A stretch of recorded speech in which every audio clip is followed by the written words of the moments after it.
നമസ്കാരം പ്രിയപ്പെട്ട വിദ്യാർത്ഥികളെ, നമ്മളിന്ന് ചർച്ച ചെയ്യാൻ പോകുന്നത് ഒരു നോൺ കൺവെൻഷണൽ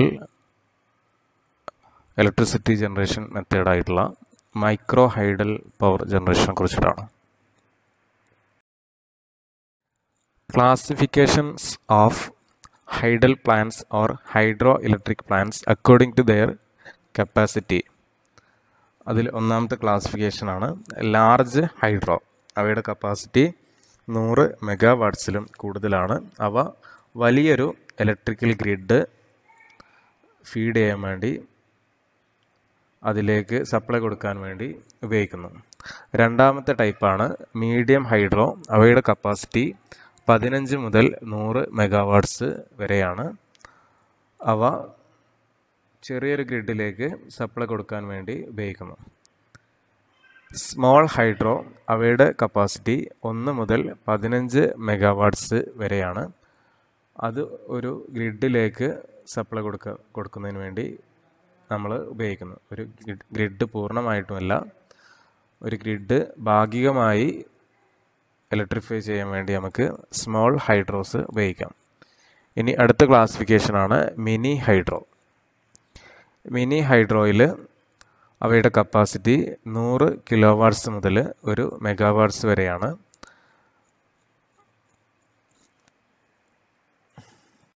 അവ സ്റ്റാൻഡ് അലോൺ സ്കീമായിട്ട് വർക്ക് ചെയ്യുന്നു. അതായത് സ്വതന്ത്രമായിട്ടുള്ള ഒരു ഏരിയ ഇലക്ട്രിഫൈ ചെയ്യാൻ വേണ്ടി നമ്മൾ മിനി ഹൈഡ്രോസ് യൂസ് ചെയ്യുന്നു.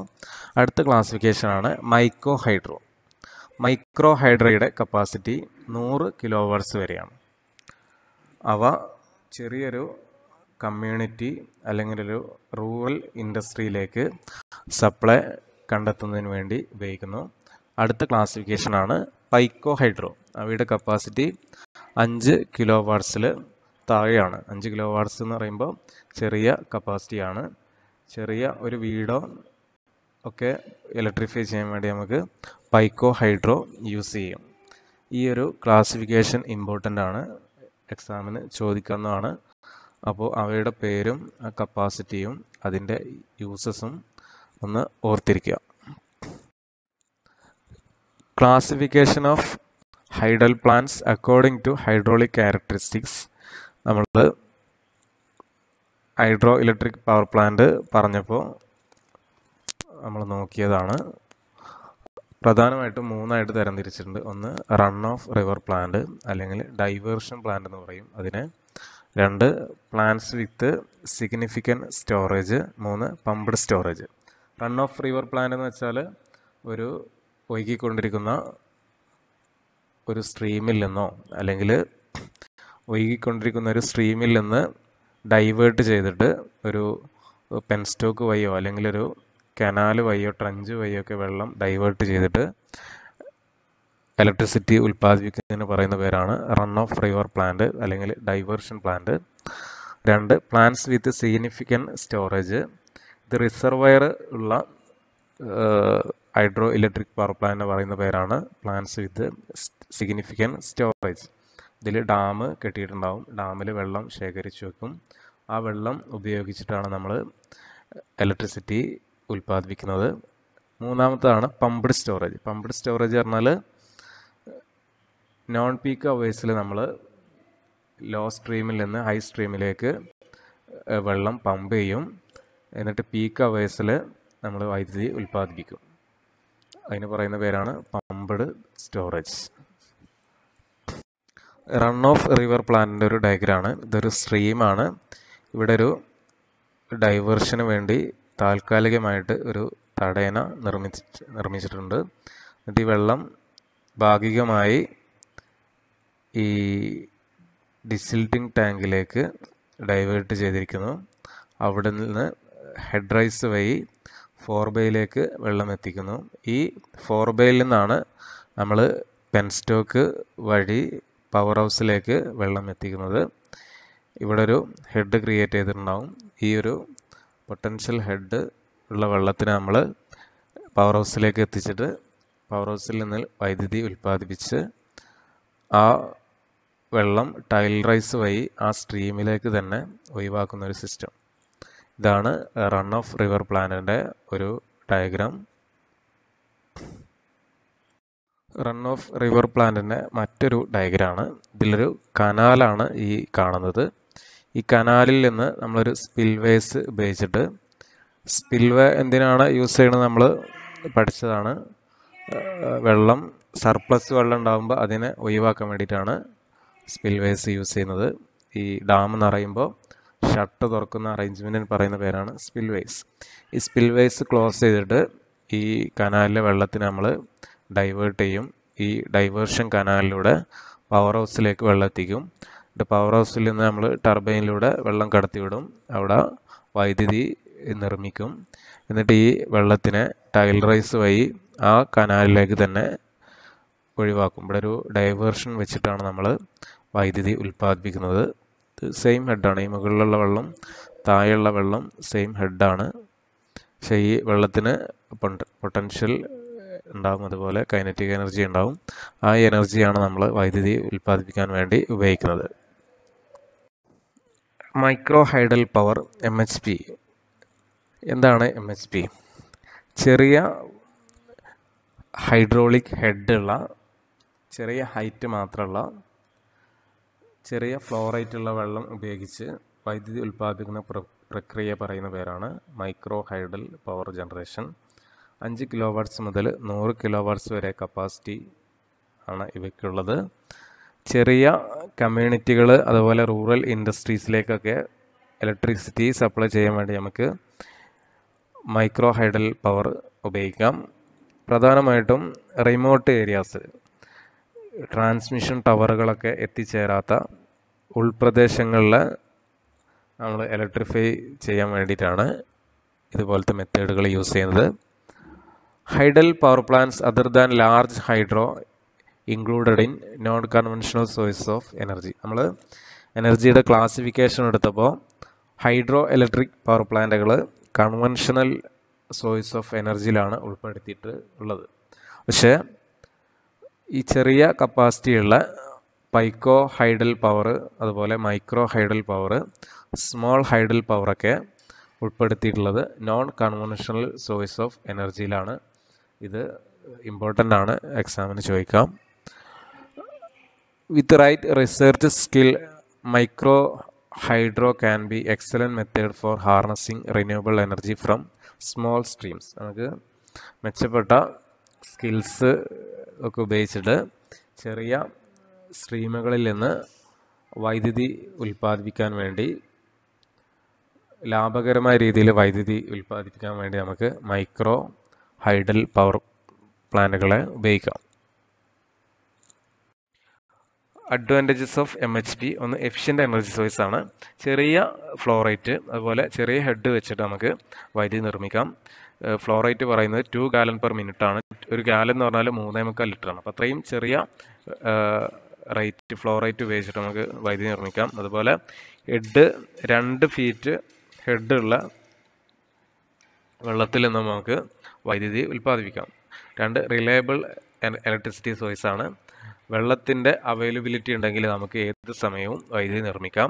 No reservoir required. Micro hydel power പ്ലാന്റുകൾ നമുക്ക് റൺ ഓഫ് റിവർ സിസ്റ്റത്തിൽ നിന്ന് വൈദ്യുതി ഉൽപ്പാദിപ്പിക്കാം. അതുകൊണ്ട് തന്നെ റിസർവേഴ്സ് ആവശ്യമില്ല.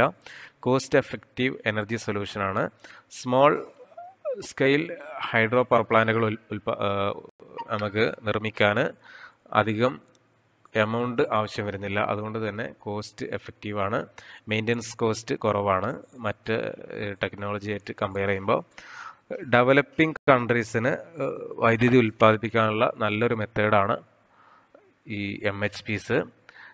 സർപ്ലസ് ആയിട്ട് എനർജി നമ്മൾ ഉൽപ്പാദിപ്പിക്കുന്നുണ്ട് എങ്കിൽ നമുക്ക് ആവശ്യം ഉള്ളതിനേക്കാളും അധികം വൈദ്യുതി ഉൽപ്പാദിപ്പിക്കപ്പെടുന്നുണ്ടെങ്കിൽ നമുക്ക് ഗ്രിഡിലേക്ക് ആ വൈദ്യുതി വിൽക്കാം. അതിൽ നിന്ന് നമുക്ക് പ്രോഫിറ്റ് ഉണ്ടാകാം. ഇതൊക്കെയാണ് ഈ MHPസിൻ്റെ അഡ്വാൻറ്റേജസ്. Disadvantages of MHP. ഒന്ന്, എനർജി എക്സ്പാൻഷൻ നോട്ട് പോസിബിൾ. കാരണം നമ്മൾ ഈ ചെറിയൊരു സ്ട്രീമിൽ നിന്നാണ് വൈദ്യുതി ഉൽപ്പാദിപ്പിക്കുന്നത്.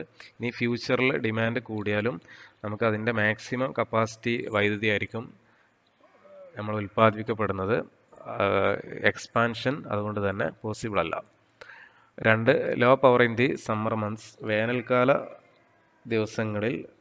സമയങ്ങളിൽ നമുക്ക് വെള്ളത്തിൻ്റെ അവൈലബിലിറ്റി കുറവായിരിക്കും.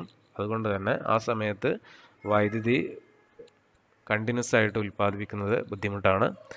എൻവിറോൺമെൻ്റൽ ഇമ്പാക്റ്റ് പൊതുവെ കുറവാണ്, കാരണം നമ്മൾ വലിയൊരു വ്യതിയാനമൊന്നും വരുത്താതെയാണ് ഒഴുകിക്കൊണ്ടിരിക്കുന്ന വെള്ളത്തിൽ വലിയൊരു കൺസ്ട്രക്ഷൻസ് ഒന്നും വരുത്താതെയാണ് വൈദ്യുതി ഉൽപ്പാദിപ്പിക്കുന്നത്.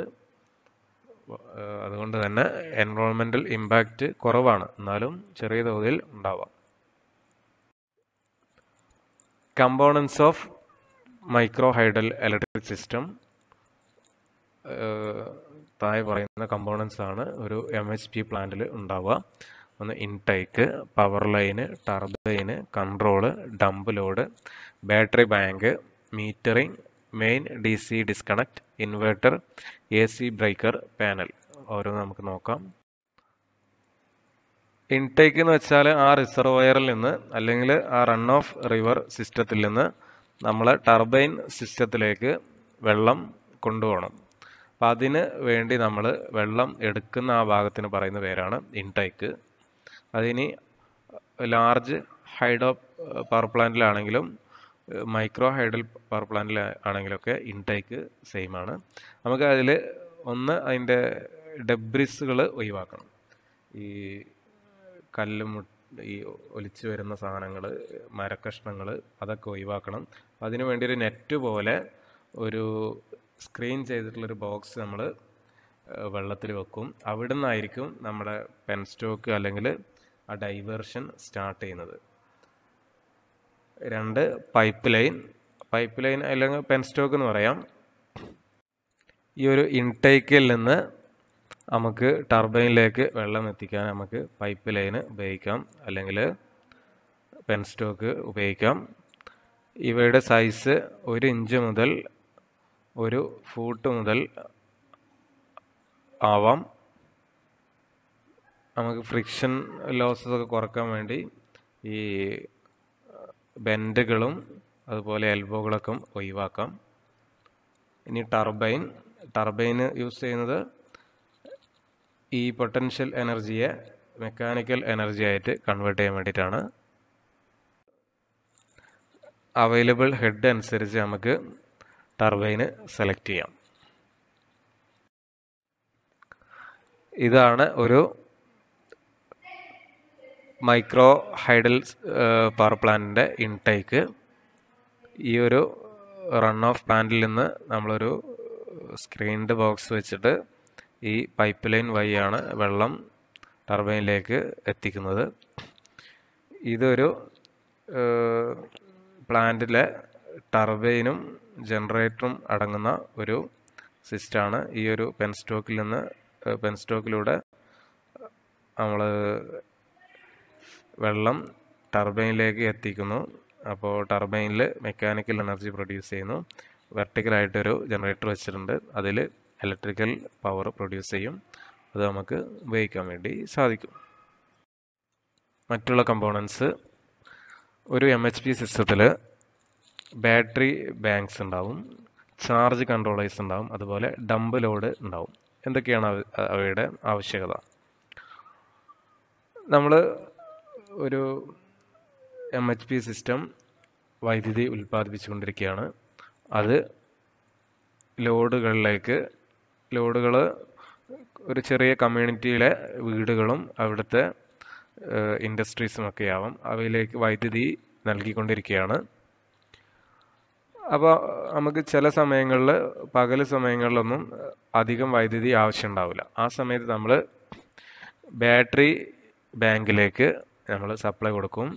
ബാറ്ററി സ്റ്റോർ ചെയ്തിട്ട് നമുക്ക് ആവശ്യമുള്ള സമയങ്ങളിൽ അത് ഉപയോഗിക്കാം. ഒരു അൺഇൻറ്ററപ്റ്റഡ് പവർ സോഴ്സായിട്ട് ഉപയോഗിക്കാം. അപ്പോൾ ഈ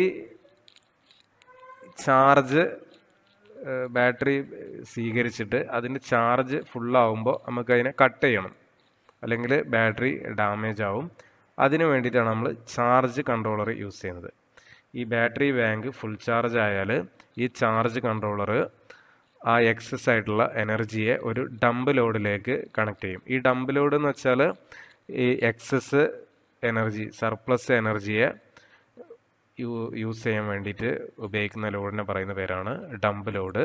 അതിൽ നമ്മൾ യൂസ് ചെയ്യുന്നത് ഇലക്ട്രിക്കൽ റെസിസ്റ്റൻസ് ഹീറ്റർ അതുപോലത്തെ സംഭവങ്ങളൊക്കെയാണ് നമ്മൾ ഡംപ് ലോഡുകളായിട്ട് യൂസ് ചെയ്യുന്നത്. നമുക്ക് ലാർജ് ഹൈഡ്രൽ പവർ പ്ലാന്റിലൊക്കെ ഈ ലോഡ് വേരി ചെയ്യണതിനനുസരിച്ച് ഒരു ഗവേണർ ഉപയോഗിച്ചിട്ട് നമുക്ക് ഫ്ലോയെ റെഗുലേറ്റ് ചെയ്യാൻ പറ്റും, വാട്ടർ ഫ്ലോനെ റെഗുലേറ്റ് ചെയ്യാൻ പറ്റും. അതായത് ലോഡ് കുറയുന്ന സമയത്ത് ടർബൈനിലേക്കുള്ള ഫ്ലോനെ റെഗുലേറ്റ് ചെയ്യാൻ പറ്റും. പക്ഷേ ഈ ചെറിയ സിസ്റ്റങ്ങളിൽ, MHP പോലത്തെ സിസ്റ്റങ്ങളിൽ അങ്ങനത്തെ റെഗുലേറ്റേഴ്സ് ഒന്നും ഉണ്ടാവില്ല. അപ്പോൾ അതിന് വേണ്ടിയിട്ടാണ് നമ്മൾ ഡംപ് ലോഡുകൾ യൂസ് ചെയ്യുന്നത്. അതായത് ഈ ടർബൈന് കോൺസ്റ്റൻ്റ് ആയിട്ടുള്ള വാട്ടറാണ് സ്വീകരിക്കുന്നത്. അപ്പോൾ ജനറേറ്റർ ഉൽപ്പാദിപ്പിക്കുന്ന പവറും ഏകദേശം കോൺസ്റ്റൻ്റ് ആയിരിക്കും. അപ്പോൾ നമുക്ക് ഓവർ ആയിട്ട് പവർ പ്രൊഡ്യൂസ് ചെയ്യുന്നുണ്ടെങ്കിൽ നമ്മൾ ബാറ്ററി ചാർജ് ചെയ്യും. വീണ്ടും നമുക്ക് ഓവർ ഇലക്ട്രിസിറ്റി ഉണ്ടെങ്കിൽ നമ്മൾ ഡംപ് ലോഡിലേക്ക് കണക്ട് ചെയ്യും. അത് വെറുതെ വൈദ്യുതി ഉപയോഗിച്ചോളും. ഈ ഡംപ് ലോഡിൻ്റെ capacity full generating capacity of the MHP generator ആയിരിക്കും. ബാക്കിയുള്ള കമ്പോണൻസ് ആണ് മീറ്റേഴ്സ് ഉണ്ടാവും. ഈ ഉൽപ്പാദിപ്പിക്കുന്ന വൈദ്യുതിയുടെ കപ്പാസിറ്റി അതുപോലെ അതിൻ്റെ വോൾട്ടേജ്, ആംബിയറൊക്കെ അറിയണം. അതിനു വേണ്ടി മീറ്റേഴ്സ് ഉണ്ടാവും. 2 മെയിൻ DC ഡിസ്കണക്ട്. ഈ DC ഡിസ്കണക്റ്റ് നമ്മൾ യൂസ് ചെയ്യുന്നത് ഈ ബാറ്ററി ബാങ്കിനും ഇൻവേർട്ടറിനും ഇടയിലാണ്. അവ തമ്മിലുള്ള electric connection on and of ചെയ്യാൻ വേണ്ടിയിട്ടാണ് നമ്മൾ DC ഡിസ്കണക്റ്റ് യൂസ് ചെയ്യുന്നത്. ഇനി ഇൻവേർട്ടർ, നമ്മൾ ഈ സർപ്ലസ് ആയിട്ടുള്ള എനർജിയെ നമ്മൾ ബാറ്ററി ബാങ്കിലേക്ക് കൊടുക്കും. അപ്പോൾ അതിൽ നമ്മൾ സ്റ്റോർ ചെയ്യുന്നത് DC പവറാണ്. അപ്പോൾ നമ്മൾ സാധാരണ യൂസ് ചെയ്യുന്നത് AC പവറാണ്. അപ്പോൾ അതിനെ DC ആയിട്ട് കൺവേർട്ട് ചെയ്യാൻ വേണ്ടി നമ്മൾ ഇൻവെർട്ടേഴ്സ് യൂസ് ചെയ്യും. MHPയുടെ പ്രിൻസിപ്പിൾ സാധാ ഒരു ഹൈഡ്രോ ഇലക്ട്രിക് പവർ പ്ലാന്റിൻ്റെ പ്രിൻസിപ്പിൾ തന്നെയാണ്. വെള്ളം ഉപയോഗിച്ച് നമ്മൾ ടർബൈൻ റൊട്ടേറ്റ് ചെയ്യിക്കുന്നു. ടർബൈൻ ഉപയോഗിച്ച് ജനറേറ്ററിനെ കറക്കുന്നു. അപ്പോൾ അവിടെ വൈദ്യുതി ഉൽപ്പാദിപ്പിക്കപ്പെടുന്നു. നമ്മളൊരു സ്ട്രീമിൽ നിന്ന് ഒരു പൈപ്പ് ലൈന് ഉപയോഗിച്ചിട്ട് ഒരു അപ്പ് ഹില്ലിൽ നിന്ന് ഡൗൺ ഹില്ലിലേക്കാണ് നമ്മൾ ഈ വെള്ളത്തിനെ കൊണ്ടുപോകുന്നത്. ഒരു ഹൈറ്റ് ഉള്ള സ്ഥലത്ത് നിന്ന് ഹൈറ്റ് കുറഞ്ഞ സ്ഥലത്തേക്ക്. അപ്പോൾ അവിടെ ഒരു ഹെഡ് ഉണ്ടാവും. ആ ഹെഡ് ഒരു പൊട്ടൻഷ്യൽ എനർജി ക്രിയേറ്റ് ചെയ്യും. അതായത് വെള്ളത്തിന് പ്രഷർ ഉണ്ടാവും. ഈ പ്രഷറൈസ്ഡ് വാട്ടറാണ് നമ്മൾ ടർബൈൻ റൊട്ടേറ്റ് ചെയ്യിക്കാൻ വേണ്ടി ഉപയോഗിക്കുന്നത്. ഈ ഫ്ലോ റേറ്റും ഹെഡും ഇൻക്രീസ് ചെയ്യണതിനനുസരിച്ച് ഈ ടർബൈന് പ്രൊഡ്യൂസ് ചെയ്യുന്ന മെക്കാനിക്കൽ എനർജി ഇൻക്രീസ് ചെയ്യും. അതുകൊണ്ട് തന്നെ ജനറേറ്റർ പ്രൊഡ്യൂസ് ചെയ്യുന്ന ഇലക്ട്രിക് എനർജിയും ഇൻക്രീസ് ചെയ്യും. നമ്മൾ ഈ ഫ്ലോ റേറ്റിനെ പറയുന്നത് വോളിയം പെർ ടൈം ആ യൂണിറ്റിലാണ്. ഒന്നുകിൽ gallon per minute, cubic feet per second, അല്ലെങ്കിൽ ലിറ്റർ പെർ മിനിറ്റ് എന്നൊക്കെ നമുക്ക് എക്സ്പ്രസ് ചെയ്യാം ഫ്ലോ റേറ്റിനെ. നമുക്ക് പ്രൊഡ്യൂസ് ചെയ്യാൻ പറ്റുന്ന അവൈലബിൾ പവർ അതിനെ കാൽക്കുലേറ്റ് ചെയ്യുന്നത് P=QH/K എന്നുള്ള ഇക്വേഷൻ വെച്ചിട്ടാണ്. ഈ പവർ കിലോ വാട്ട്സിലാണ് പറയുന്നത്. Where Q is the flow rate in gallon per minute, H is the static head in feet, and K is the constant. K is equal to 5310 gallon feet per minute KW. ഈ ഒരു equation വെച്ചിട്ടാണ് നമ്മൾ electricity എത്ര നമുക്ക് current produce ചെയ്യാമെന്നുള്ളതിനെ, എത്ര power produce ചെയ്യാം എന്നുള്ളതിനെ calculate ചെയ്യുന്നത്. P=QH/K. Q എന്ന് വെച്ചാൽ ഫ്ലോ റേറ്റ്, ഗാലൺ പെർ മിനിറ്റിലാണ് പറയുന്നത്. H head in feet. Okay, അപ്പോൾ നമ്മൾ ഒരു നോൺ കൺവെൻഷണൽ പവർ ജനറേഷൻ മെത്തേഡായിട്ടുള്ള മൈക്രോ ഹൈഡൽ പവർ പ്ലാന്റിനെ കുറിച്ച് ചർച്ച ചെയ്തു. ഈ ഒരു പ്രസൻറ്റേഷൻ നിങ്ങൾക്ക് ഉപയോഗപ്പെടുമെന്ന് കരുതുന്നു. എല്ലാവർക്കും നന്ദി, നമസ്കാരം.